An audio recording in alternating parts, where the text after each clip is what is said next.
এরপর এর কিছুক্ষণ পর আবার নিয়ে হাজির হলেন কি ছাত্রলীগ। আরে বাবা রে বাবা, দেশটা কি এতই মগের মূল্য? তাহলে বিগত দিন, বিগত সময় 16-17টা বছর যখন আমরা দেশ ও জাতি একের পর এক জটিলতায়, বিপদের মুখে, স্বৈরাচারের কবলে যখন আমরা নির্যাতিত ছিলাম দেশ ও জাতি, হ্যাঁ, তখন আজকের এই সমস্ত বুলবুলিদের যে বেহায়াপনা, নির্লজ্জার মতো কথা বলে যাচ্ছে এক একজন, তাদের ইতিহাস কি আমাদের জানা নেই? তাহাদের চেহারা কি আমাদের চেনা, জানানো শোনা নেই? ধিক্কার জানাই, ধিক্কার জানাই। মানুষ এতটা নির্লজ্জ হতে পারে কিভাবে রে বাবা? এই দুনিয়াতে, এই দেশের মধ্যে কি দিয়ে আল্লাহ তাআলা তাদেরকে সৃষ্টি করেছে? এত বড় নির্লজ্জ বেহায়াপনার জাত কোন, কোথা থেকে জন্ম হয়েছে ওদের? আফসোস হচ্ছে আমার। তো কিভাবে নির্লজ্জের মতন এই সমস্ত কথাবার্তা বলে? ঘৃণা ধিক্কার ছাড়া বলার কিছু নেই, লজ্জা শরম নাই। কিভাবে সে এই ধরনের কথাবার্তা বলে রুমিন ফারহানার মতন লোকরা?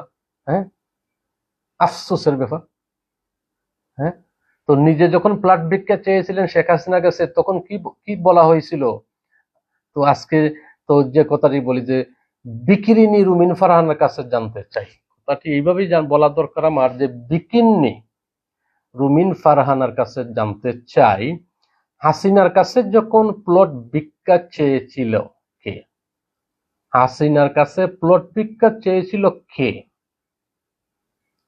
আর যারা ভিক্ষা চায়, যারা ভিক্ষা চায় তারাই তো আসল ও প্রকৃত কি ফকিন্নি। তাহলে হাসনাত, হাসনাত কি জুলাই আন্দোলনের আগে বা পরে, এখন 1 বছর অতিবাহিত হলো জুলাই গণঅভ্যুত্থান পরবর্তী, ওই ছেলে কি কারো কাছে হাত পেতেছে? কারো কাছে, কারো দরবারে গিয়ে কি হাত পাতিয়েছে?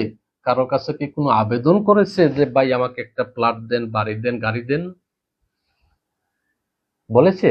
তাহলে কোন নির্লজ্জায় উনি তার নিজের সম্মান ধরে রাখতে পারে না, সেইভাবে মানুষদেরকে নিয়ে অপমানিত করে সামনে এসে হাজির হয়? আফসোসের বিষয়। তাহলে যারা ভিক্ষা চায় তারাই তো প্রকৃত অর্থে কি ফকিন্নি। হম, তাহলে হাসনাত তো কারো কাছে ভিক্ষা চায় নাই। হ্যাঁ, তাহলে ফকিন্নি কে? ফকিন্নির ফুত কে? ফকিন্নির মেয়ে, ছেলে মেয়ে কে? নিজের দোষ নিজের গায়ে, নিজের তোক নিজের উপরে দিতে হয়। ধিক্কার এমন রাজনীতিকে, আর এমন নির্লজ্জার মতন রাজনৈতিক বেহাপনা জাতকে ধিক্কার জানাই এদেরকে। ধিক্কার জানানো ছাড়া কোনো উপায় নাই। আর নির্লজ্জার জাত, আফসোসের ব্যাপার। হ্যাঁ, কি যে একটা ভয়াবহ একটা অবস্থা শুরু হয়েছে, কি বলবো? হ্যাঁ, গতকাল তাকে বলা, সেই ছেলেটাকে বলে যাচ্ছে ডাকাতের চেহারা। আরে ভাই, একজন মানুষ যখন আরেকজন মানুষকে যখন সে নাম নিয়ে বলে বিকৃতি করে, বা কারো চেহারা ছবি নিয়ে, বডি ল্যাঙ্গুয়েজ দিয়ে যখন কেউ কাউকে নিয়ে ধরনের কটূক্তি করে, এরা কারা করে? ওরা কি মানুষের বাচ্চারা একে অপরের কটূক্তি এগুলা করে? ওরা কি মানুষের বাচ্চা মানুষরা করে? আজকে বলে দিলেন ফকিন্নির বাচ্চা, এর কিছুক্ষণ পর আবার ছাত্রলীগ। কি রে ভাই, নির্লজ্জার মতন। হ্যাঁ, তো কি বলার আছে? যেখানে স্বয়ং নিজ দলের নেত্রীকে, দেশনেত্রী বেগম খালেদা জিয়াকে জেলে রেখে হাসিনার কাছে প্লট ভিক্ষা চাওয়া, সেইটা কি দাঁড়ায়? সেইটা কি মবরাজ? সেইটা কি দাঁড়ায়? সেই বিষয়টি রুমিন ফারহানাকে কি জিজ্ঞেস করা বিষয়টা আছে এখানে? হুম, অথচ আজ একের পর এক কাল্পনিক, অসত্য, মন গড়া বক্তব্য দিয়ে যাচ্ছে। কি আর বলার আছে?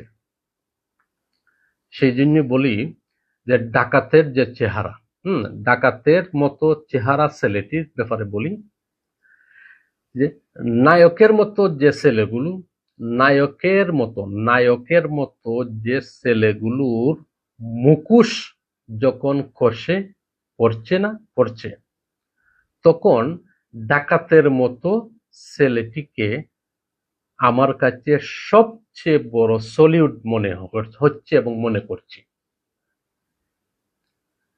আর যদি কোনো কারণে কোনো বিষয়ে বা সর্বসাকল্যভাবে পরিস্থিতির প্রেক্ষাপটে গিয়ে যদি মনে করে বর্তমান এনসিপির যে অবস্থা, ওরা যদি দাঁড়িয়ে যায়, এই এনসিপি যদি দাঁড়িয়ে যায় বা টিকে যায় বা টিকে গেল, তাহলে ওই ডাকাতের মতো চেহারা ছেলেটির কারণেই কিন্তু এনসিপি টিকে যাবে।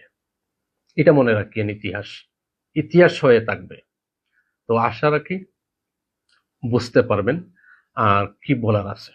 তো শেষ কথাটি হচ্ছে, বর্তমান দল বিএনপির মধ্যে যে ধরনের বিষয়, যে ধরনের আজগুবি, যে ধরনের নিলজ্জার মতন কথাবার্তা শুরু হয়েছে, আফসোস হয়। আর সামনে কিন্তু যা দেখতে পাচ্ছি তা হচ্ছে কোনো একটি ভালো আলামত, ভালো একটি লক্ষণ সামনে আর আশা করা যাচ্ছে না। বর্তমান এই সময়ে এই সমস্ত নিলজ্জা, এই সমস্ত বেহায়াপনা, এই সমস্ত অতিথি এবং কুকিল কুকিল আর কোকিলাদের এই এই আচার আচরণের কারণে দল বিএনপি, সমগ্র গোটা দল বিএনপিটা আজ বিপদের সম্মুখীন হতে যাচ্ছে এবং হবে। সময়টা আর বেশি দূরে নয়, হাতছানি দিচ্ছে সামনে যে বিপদ। তো সেই হিসাবে বলতে চাই, এখনো সময় আছে, সময় থাকতে ঠিক হয়ে যান, সময় থাকতে শুধরিয়ে যান। এই গুটি দুই একটা ছাগলের ছানা আর ছাগলের ৩ নাম্বার বাচ্চা নিলজ্জাদের কারণে যেন সমগ্র গোটা দেশ ও জাতি যেন বিপদগ্রস্ত আর না হয়, সেই বিষয়টির প্রতি দৃষ্টি আকর্ষণ করছি। মাত্র ছাগলের ২-৩টি বাচ্চা তৃতীয় বাচ্চাদের মতন এই বকবকি আর নিলজ্জদের কারণে যেন গোটা দেশ ও জাতি যেন বিপদে না পড়ে, এটা খেয়াল রাখবেন। কারো বাবার সম্পত্তিতে কিনা নয়। তো এই মুহূর্তে যদি বিএনপি সে পুনরায় স্বয়ং সম্পূর্ণভাবে তার জনপ্রিয়তাকে ধরতে হয়, দাঁড়াতে হয়, বা আগামী যে স্বপ্নটা সেই স্বপ্নকে ফিরাইয়া আনতে হয়, বাস্তব করতে হয়, তাহলে কি উপায়? সেই উপায়টি একমাত্র হচ্ছে দল বিএনপি এই মুহূর্তে বিএনপির জনপ্রিয়তা ধরে রাখতে হলে একমাত্র উপায় হচ্ছে মহান স্বাধীনতার ঘোষক, রাখাল রাজা, শহীদ রাষ্ট্রপতি জিয়াউর রহমানের আদর্শের রাজনীতিতে ফিরতে হবে এবং জিয়াউর রহমানের আদর্শকে অনুসরণ করতে হবে। তারপর দেশনেত্রী, আপসহীন নেত্রী বেগম খালেদা জিয়ার আদর্শের রাজনীতিতে ফিরে আসতে হবে। মনে রাখেন, আওয়ামী কায়দায় বা আওয়ামী কায়দার রাজনীতি অনন্ত, এ প্রজন্ম আর কখনো কোনোদিন মেনে নেবে না, যে যাই কিছু বলেন না কেন। বর্তমান এই সময়ে এবং এই প্রজন্মে আর এই ধরনের বুলবুলি আর বকবকি আর নিলজ্জার মতন অসত্য কাল্পনিক শক্তি দেখানো কিন্তু বর্তমানে এই সময়ের এবং এই প্রজন্মরা কিন্তু এগুলাকে তোয়াক্কা করে না। সেই হিসাবে আওয়ামী কায়দার রাজনীতি অনন্ত এই প্রজন্ম কখনো আর মেনে নেবেও না, পারবেও না, আর ঘটবেও না, এটা কিন্তু মনে রাখবেন। সেই হিসাবে যদি যদি এই ধরনের এই সমস্ত অসৌজন্যমূলক আচার আচরণ, অর্থাৎ যদি বস্তা পচা স্টিমের রাজনীতি বাদ দিতে পারেন আর বাদ দিয়ে প্রজন্মের প্রত্যাশা অনুযায়ী রাজনীতিতে ফিরে আসতে পারেন আমাদের দল বিএনপি, তাহলে ভবিষ্যৎ সামনে আশা করা যায়। আর না হয় ভবিষ্যৎ একদম কঠিন থেকে কঠিন অন্ধকারে নিমজ্জিত। সেই হিসাবে প্রথম যে কথাটি বললাম, যে পয়েন্টে ঘুরে দাঁড়াতে হলে, বিএনপিকে ঘুরে দাঁড়াতে হলে কি করতে হবে?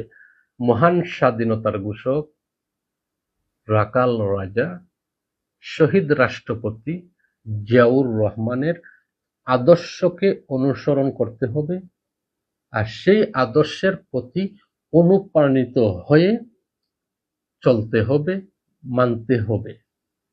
সেই সাথে দলের সেকেন্ড কমান্ড হিসাবে সাবেক প্রধানমন্ত্রী, আপোষহীন নেত্রী, দেশনেত্রী, গণতন্ত্রের মা বেগম খালেদা জিয়ার আদর্শকে মানতে হবে, ধারণ করতে হবে, সেই আদর্শে অনুপ্রাণিত হতে হবে।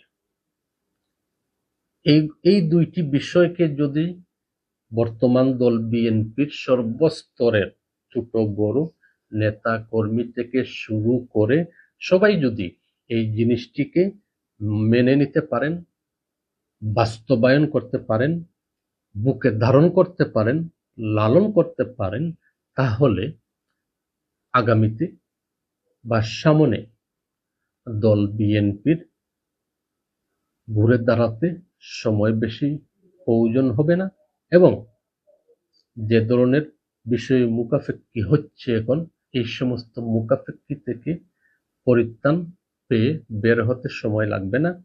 যদি এই দুই পয়েন্ট, শহীদ জিয়া এবং বেগম জিয়া, এই পয়েন্টগুলোকে যদি ধারণ করতে পারেন, মেনে নিতে পারেন, তাহলে দল বিএনপির সামনের দিনগুলো কঠিন যে ভয়াবহতা অপেক্ষমান, সেই ভয়াবহতা থেকে রেহাই পেতে পারেন।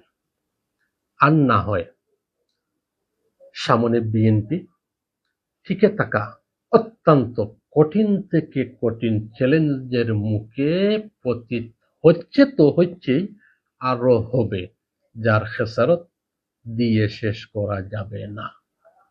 এই জিনিসটি বললাম, সকলের নিকট দয়া করে দেখবেন, চিন্তা করবেন এবং বিবেচনা করবেন। আর আমার কথার মধ্যে যদি কোনো ভুল ত্রুটি হয়ে থাকে, দয়া করে আমাকে ক্ষমা করে দিবেন।